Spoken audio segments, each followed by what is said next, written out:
இன்றைக்கு தமிழகத்தில் சட்ட ஒழுங்கு அடியோடு சீர்கட்டு விட்டது. எங்க பார்த்தாலும் பெண்களுக்கு பாதுகாப்பு இல்ல, நம்ம மூதாட்டி அம்மாவுக்கு கூட பாதுகாப்பு இல்ல. அப்படி ஒரு கேவலமான ஆட்சி தமிழகத்தில் நடந்து கொண்டிருக்கிறது. இப்படிப்பட்ட ஆட்சி தொடர வேண்டுமா? நல்ல சத்தமா சொல்லுங்கம்மா. நாட்டு மக்களை ஏமாற்றுகின்ற திமுகவுக்கு இதுதான் கடைசி தேர்தலாக இருக்க வேண்டும். தேர்தல் நேரத்தில் 525 அறிவிப்புகளை வெளியிட்டு இன்னைக்கு மக்களை ஏமாற்றி ஆட்சிக்கு வந்த பிறகு பல அறிவிப்புகள் இன்னும் நிறைவேற்றவில்லை.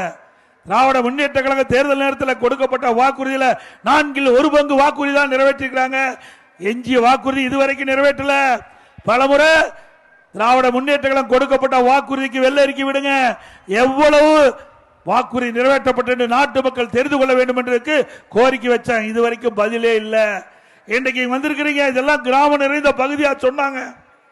இந்த பகுதியில் பெரும்பாலும் விவசாய தொழிலாளிகள், நம்முடைய தாய்மார்கள், நம்முடைய விவசாய தொழிலாளிகள் அவர்கள் 100 நாள் வேலை திட்டத்தை 150 நாளா உயர்த்தினாங்களா? இன்றைக்கு மத்தியில் நம்ம ஆட்சியில் இருந்தாலும் இல்லாவிட்டாலும் அந்த மக்களுடைய கோரிக்கையை ஏற்று மத்திய அரசுக்கு அழுத்தம் கொடுத்து 100 நாள் வேலை திட்டத்தை 125 நாளா நாம அண்ணா திமுக உயர்த்தி இருக்குது, பாரதிய ஜனதா அரசாங்கம் உயர்த்தி இருக்குது. ஆனா திமுக அதுக்கு போராட்டம் நடத்துறாங்க. இவர்கள் கொடுக்கப்பட்ட வாக்குறுதி இவர்களால் நிறைவேற்ற கையிலாகல. ஆனா மத்திய அரசு நாம் வைத்த வேண்டுகோள்படி நிறைவேற்றி கொடுத்தா அதுக்கு போராட்டம் நடத்துறாங்க. 100 நாள் 125 நாட்களாக உயர்த்தப்பட்டு அதுக்கு பணி பாதுகாப்பு.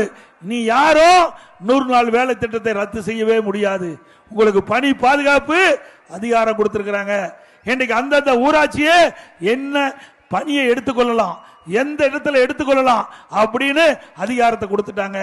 ஒரு 100 நாள் வேலை 125 நாள் வேலை திட்டத்தில் பணிபுரிகின்ற அந்த ஊழியர்களுக்கு 15 நாள்ல பணம் பட்டுவாடா பண்ணணும். அந்த உத்தரவையும் மத்திய அரசு போட்டிருக்குது. இப்படி 100 நாள் 125 நாள் வேலை திட்டத்தில் பணிபுரிகின்ற ஊழியர்களுக்கு தகுந்த ஊதியம் கிடைக்க வேண்டும், பணி நிரந்தர வேண்டும். அதையெல்லாம் செய்து கொடுத்தது மத்திய அரசு. அண்ணா திமுக வேண்டுகோளை ஏற்று மீண்டும் அண்ணா திமுக ஆட்சிக்கு வந்த உடனே 125 நாள் வேலை திட்டத்தை 150 நாளாக உயர்த்தப்படும்.